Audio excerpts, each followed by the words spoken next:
What is spiritual warfare? How do you engage in war? By them. By what? By the prophecies previously made concerning you. By them, you fight the good fight. Paul is saying, my command to you to fight is in accordance with the prophecies which you heard previously. Now you have to fight. How? By them. To understand what this is, you must understand what is prophecy. And you need to understand how the prophetic works.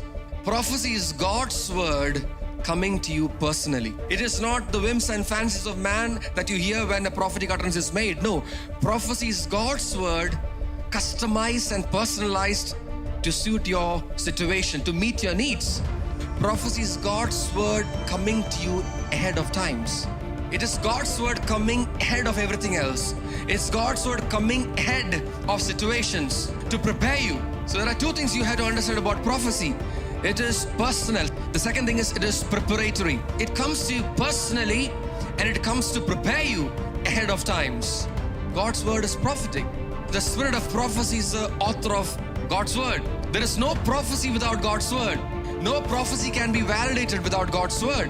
When you read God's word, it comes to you personally. When you hear a sermon, it's not a general sermon that you're hearing. Every time you expose yourself to God's word, it will come to you personally. That's why Jesus said, man shall not live by bread alone, but by every word. So every time you expose yourself to God's word, it feeds your spirit. It nourishes your spirit. It makes you fat in the spirit. And God's word prepares you for what lies ahead. You've been hearing some word for some time and you've been wondering, okay, why? I'm hearing the same thing over and over and over. It's preparing you for what lies ahead.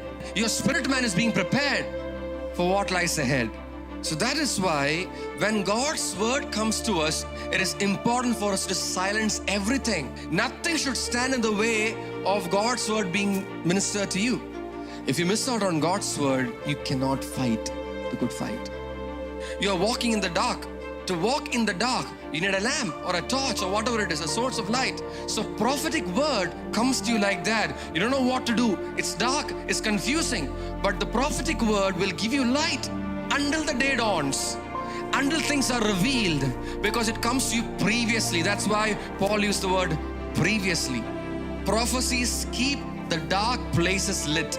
Prophecies keep the dark zones of your life lit. Prophecies will keep the dark periods of your life lit.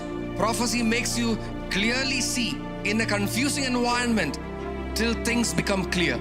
So you do well if you pay close attention to preaching and the teaching of God's word. You do well if you pay attention to those whom God has placed in spiritual authority over you. Do not despise prophetic utterances. If you cannot cherish God's word, you're already losing out on your fight. Because by them, you fight the good fight. And many times you are helpless in a situation because you don't know the word. You have not paid close heed. You did not pay close heed to the word that came to you. A Christian can never be helpless. The helper is with us. That's right. It is better that I go away. I send you the helper. If you say I'm helpless concerning a situation, it's an offense to the helper who is with you all the time. When you get a prophetic word, it might sound far from your current situation, but don't ignore it. Cherish it. Retain it. Hold it in the vessel of your heart. Cherish it.